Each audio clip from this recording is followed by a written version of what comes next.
One में गए तो बिरछा देखे, वन में गए तो बिरछा देखे, तीरथ गए तो पानी।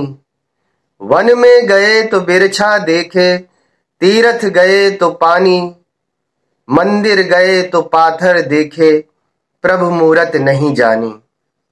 मंदिर गए तो पाथर देखे, प्रभु मूरत नहीं जानी। नमस्कार दोस्तों, आप सभी का कबीर अमृतवाणी की सभा में स्वागत है। कबीर अमृतवाणी की ये सभा है ज्ञान की, और इस ज्ञान की सभा में सभी का स्वागत है। ज्ञान है प्रस्तुत हर उस व्यक्ति के लिए जो है आतुर ज्ञान को पाने के लिए। ज्ञान सभी का मित्र है, किसी का शत्रु नहीं। जिसने ज्ञान को अपनाया वो संसार के मूल तत्व को जान गया।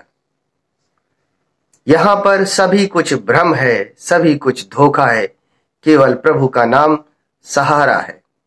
ईश्वर तक पहुंचने का एकमात्र सहारा केवल ज्ञान, केवल ज्ञान, केवल ज्ञान।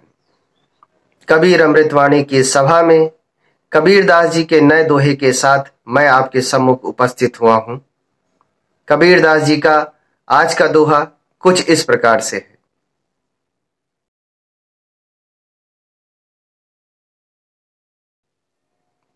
निंदक नियरे राखिए आंगन कुटी छवाए, निंदक नियरे राखिए आंगन कुटी छवाए, बिन पानी साबुन बिना निर्मल करे सुहाए। निंदक नियरे राखिए आंगन कुटी छवाए, बिन पानी साबुन बिना निर्मल करे सुहाए। निंदा। अपनी निंदा सुनना शायद ही किसी को भाता हो, क्योंकि निंदा एक कड़वा सत्य है।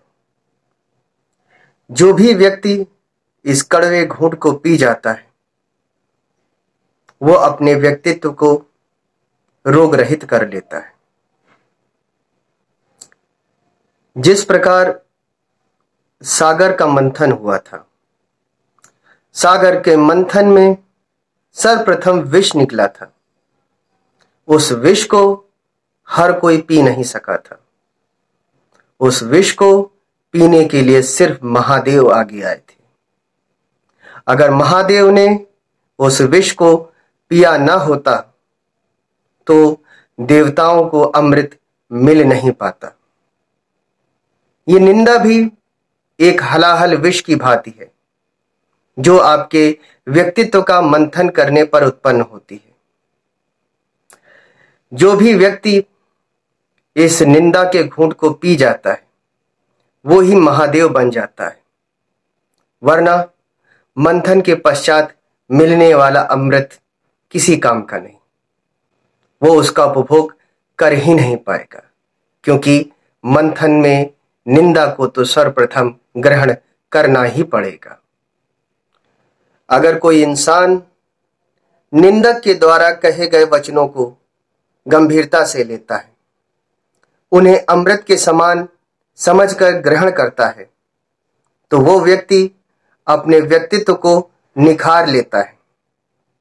निंदा वो आईना है, वो दर्पण है जो बताती है कि आप कैसे लग रहे हैं, आप कैसे दिख रहे हैं, आपने जो किया है वो कितना सुंदर लग रहा है, कितना सुघड़ लग रहा है। इसे पता करने के लिए हमें एक निंदक की आवश्यकता होगी। निंदक ही बता सकेगा कि आप में क्या दोष है। जिस समय निंदक ने आपकी निंदा करना बंद कर दिया, समझ लीजिए आप एक संपूर्ण व्यक्तित्व के स्वामी बन जाएंगे। अपने तन को निर्मल और स्वच्छ करने के लिए हमें पानी और साबुन की आवश्यकता होती है। अपने तन को निर्मल करने के लिए हमें साबुन और पानी की आवश्यकता होती है, लेकिन अगर अपने व्यक्तित्व को हमें निखारना है तो ऐसे किसी साबुन और पानी की आवश्यकता नहीं। एक अच्छे निंदक की निंदा ही आपके सारे दाग और धब्बों को धो डालेगी।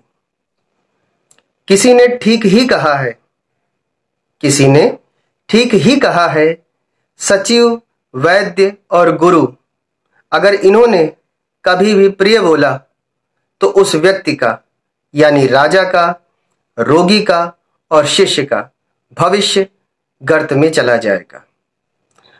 अगर किसी व्यक्ति ने निंदक के कहे गए वचनों को गंभीरता से लिया तो वो केवल अपना भला ही करेगा, वो अपने व्यक्तित्व को निखार कर ही आगे बढ़ेगा।